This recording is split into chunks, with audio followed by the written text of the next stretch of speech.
Niccolò Fabi al Festival di Gabber, l'ultima serata speciale decennale, grande ospite un po' a sorpresa, con grande piacere e soddisfazione da parte del pubblico. Ciao Niccolò.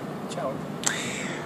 Questa sera due canzoni, oserei dire, positive. Benvenuto il luogo dove, Così felice, ascoltate in un certo modo, insomma, danno l'impressione della positività, insomma, un messaggio positivo di speranza, no, da parte di Gabber. La prima, Così felice, è una canzone estremamente tenera, la descrizione di un amore come ormai non se ne possono scrivere più, perché sono già state scritte con quel linguaggio tipicamente degli anni 60, dove la scoperta del fatto che una canzone potesse raccontare una storia d'amore era evidente, ed è sicuramente una canzone assolutamente super positiva.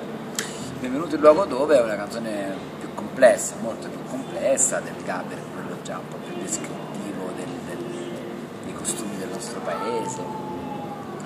Quindi non so se considerarla assolutamente positiva e basta, cioè è una canzone che racconta di un'Italia con tutte le sue contraddizioni, complessità varie, però è molto bella, un'altra canzone incredibile. Possiamo dire che in questo Gabber, come in tanti altri pezzi, è riuscito ad anticipare un pochino i tempi, quindi a fotografare l'attualità. Ma scusa, è il modo in cui lo faceva, perché poi non è l'unico evidentemente che ha raccontato l'Italia, che ha voluto parlare dei suoi costumi, però i suoi angoli visuali,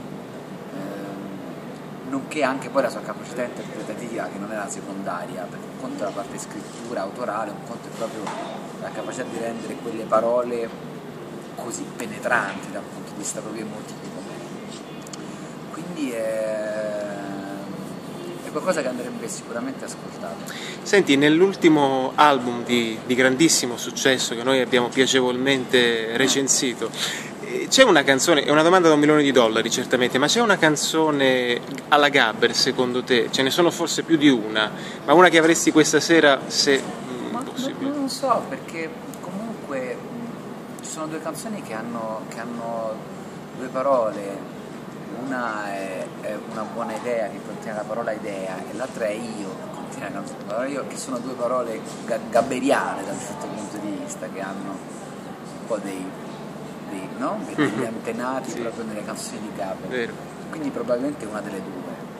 E l'altra sera siamo stati in concerto ospiti di Max Gazzè, sul palco ti ha rimproverato, tu eri a Rimini, non sei venuto a trovarlo per questa occasione, un duetto che ti sarebbe piaciuto con lui, insomma, rappresentare, costruire, uso un termine che ti è caro, per questa sera eventualmente? Ma una canzone da cantare con Max? Sì. Qui?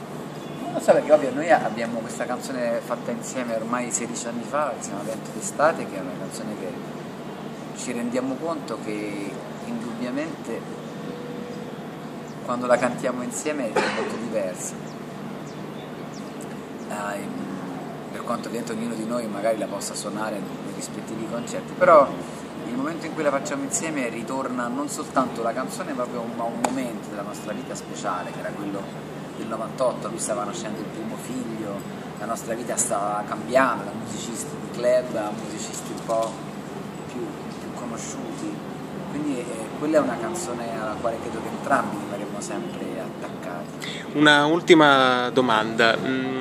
Ti sembrerà strano, ma qualche giorno fa mi sono svegliato con la tua Collina dei Ciliegi, che è un'altra grande cover che ti è riuscita molto bene sicuramente, e stasera fai due cover di Giorgio Gabber.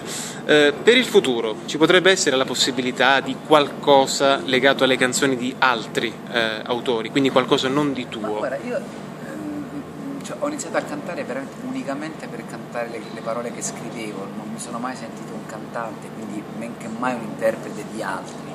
Giusto nell'ultimo periodo ho sentito di essere un po' in grado di riuscire a farlo, e quindi però non è sicuramente una priorità, ecco.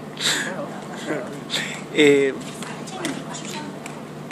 i Velvet Music merita a questo punto. Amici di Velvet, a parte il godimento che mi avete fatto provare e leggendo il disco mio, insomma, il disco dell'anno, che già è un piccolo, come dire, certificato di raggiunta maturità artistica. Vi saluto ovviamente e buona musica a tutti. Ciao, grazie. Ciao.